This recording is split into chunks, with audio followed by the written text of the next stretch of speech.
রাজরানী,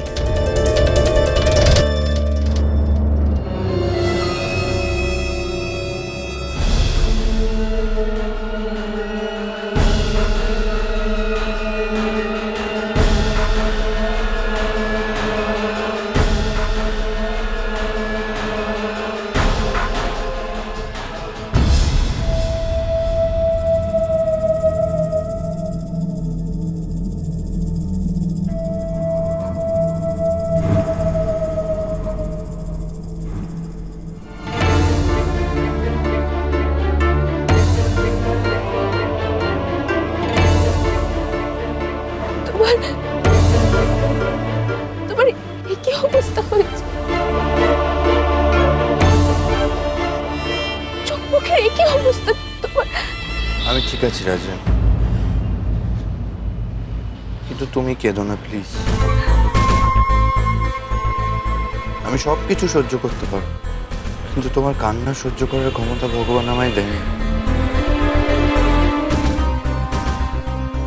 আমি ঠিক আছি, তোমায় ছাড়া যতটা ঠিক থাকা যায়। চলো বসবো।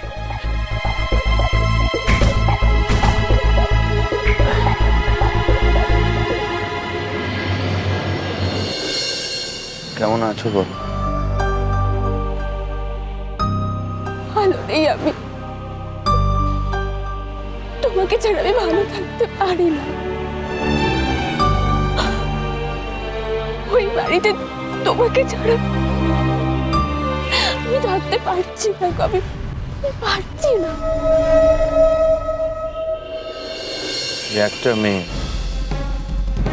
একটা মেয়ে এমন একটা খেলা খেললো যাতে সব শেষ হয়ে গেল। আমাকে আর তোমাকে আলাদা করে দিল রাজা। এতগুলো মানুষ, তাদের ফিলিংস কোনো দাম দিল না তারা। এখন তোমার পাশে থাকা উচিত, বল? তোমার খেয়াল রাখা উচিত, রাজকুমারীর জন্য আমাদের অপেক্ষা করা উচিত। ঠিক সেই সময় আমাকে তোমার কাছ থেকে পুরোপুরি আলাদা করে দিল। আর কি অদ্ভুত ভাবে বাড়ির কেউ এই চক্রান্তটা বুঝতেই পারলো না। কি অদ্ভুত। আমার সৌভাগ্য একটাই যে কেউ বুঝুক না বুঝুক, এত কিছুর পরেও তুমি আমার পাশে থেকেছো রাজু।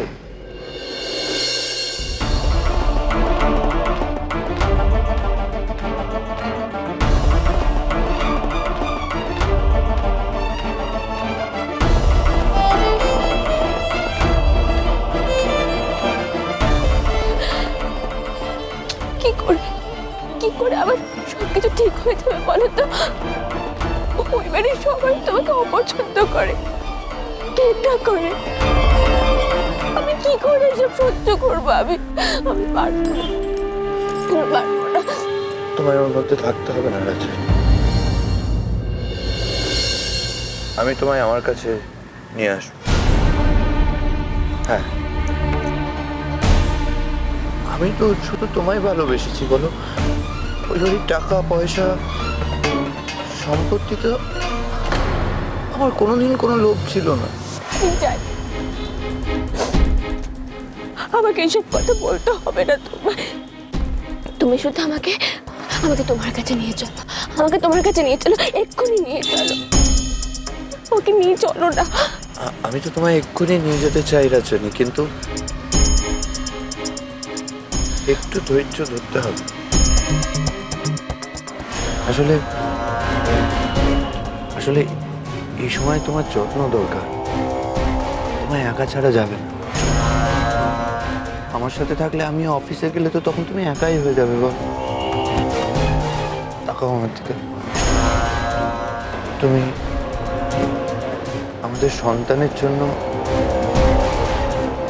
কয়েকটা মাস আমি ছাড়া থাকতে পারবে না রাজা?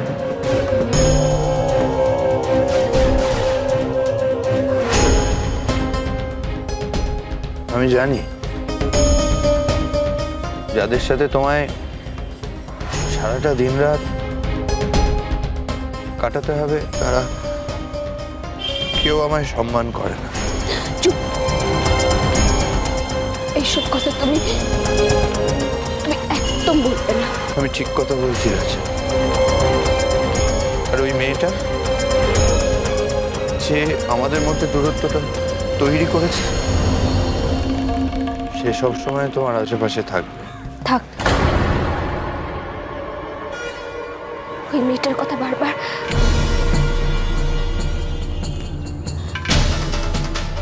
থাক, এসব কথা থাক। একবার আমাদের রাজকুমারী পৃথিবীতে আসুক, তারপর দেখবো কে তোমাকে আমার থেকে দূরে সরিয়ে রাখে। আমার তো রীতিমতো ভয় হচ্ছে রাজা। ওই মেয়েটা শালাবাবুকে যা ঘোল খাওয়ালো, ভয় হচ্ছে আমার। তুমি খুব সাবধানে থেকো রাজা, খুব সাবধানে থাকতে হবে। মা ঠাকুরুন, অনু দিদিমণি তো ঘরে নাই।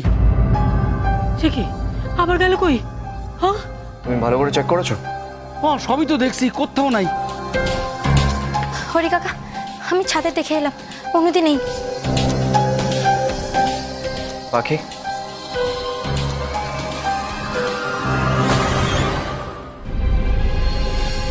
তুমি কি দিকে আবার কিছু? না অরণ্যবাবু, আমি অনুদির ঘরে যাইনি। হরি কাকা জুস দেওয়ার জন্য অনুদিকে খুঁজছিল দেখে আমি ছাদে দেখতে গিয়েছিলাম। সর্বনাশ হয়েছে। তাইলে কি দিদি ভাই আবার কাউরে কিছু না বইলা বাড়ায় গেল নাকি? আমি দিকে ফোন করে দেখছি।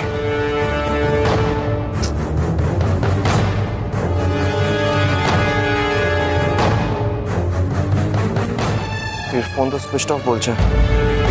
ছোটু ছোটু অহর কি হইব? দেখুন, আমি বেরোচ্ছি, আমি গিয়ে দেখছি। अरे रे छोटू, इतना हड़बड़ी में कहाँ पे जाচ্ছ? দিদি भाई আবার বাসা নাই। ছোটু অরে খুঁজতে যাচ্ছে। अरे तो कोई मुझे तो पूछ लिया होता। अरे भाई भाई भाई, अरे वो मॉर्निंग में निकले गए, अर्ली मॉर्निंग में टाइम फिल में गेছে, मुझे बोल के ही गेছে। মন্দিরে? কিন্তু দিদি যদি মন্দিরে গিয়ে থাকে, এখন সকাল 10টা বাজে, এখনো আসেনি কেন? हाँ, अभी तो लाइट भी हो गेছে ना, आने का टाइम तो हो गेছে, फिर वापस चलो ना কেন?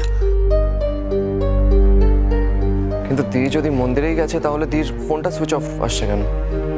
वो तो मुझे पता नहीं, मैंने फोन में ट्राई नहीं किया। অর্ণবাবু, আরেকবার দেখুন না, যদি অন্যদিকে ফোনে পাওয়া যায়।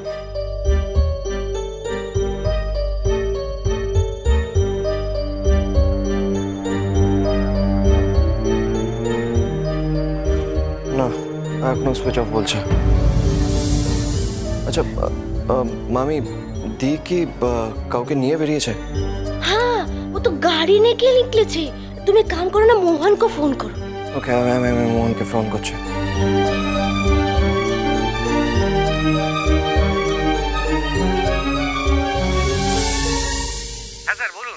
হ্যাঁ মোহন, দি কি তোমার সাথে আছে? আমি সকালে দিদিমণিকে মন্দিরের সামনে নামিয়েছি, নামিয়ে আমি পার্কিংয়েই দাঁড়িয়ে আছি, কিন্তু দিদিমণিকে দেখতে পাইনি। এখন পার্কিংয়েই অপেক্ষা করছি। আরে তাহলে তুমি আমাদের এখনো জানাওনি কেন?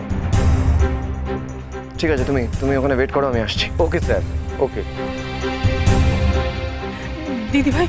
দিদি ভাই মন্দিরে নাই? क्या बात है? মোহন দিকে খুঁজে পাচ্ছে না।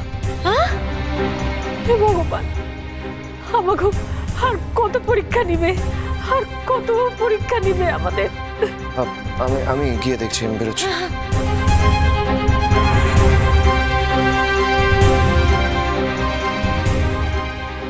দি,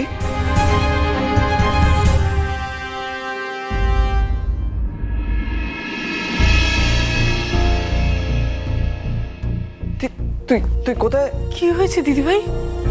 কোথায় গেছিলি তুই? হ্যাঁ, কেন? মামিকে তো বলে গেছিলাম মন্দিরে যাচ্ছি।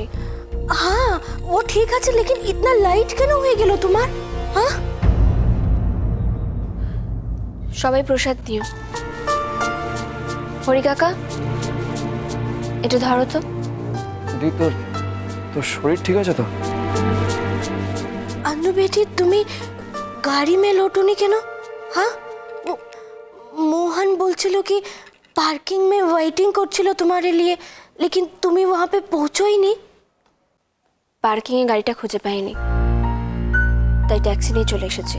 কিন্তু কিন্তু দি তোর তোর ফোনটা সুইচ অফ আসছিল কেন? আমি এতবার ফোনে ট্রাই করছিলাম তোকে। চার্জ শেষ হয়ে গেছিল, মোহনকে ফোন করে বলে দিয়ে চলে আসতে। হরি কাকা সবাইকে প্রসাদ দাও।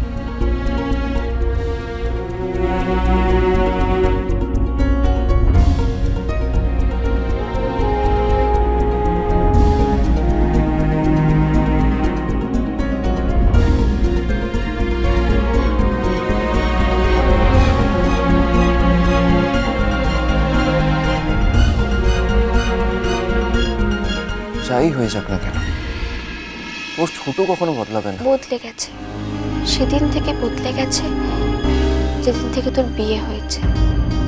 তোর দির কথার গুরুত্ব তোর কাছে কমে গেছে।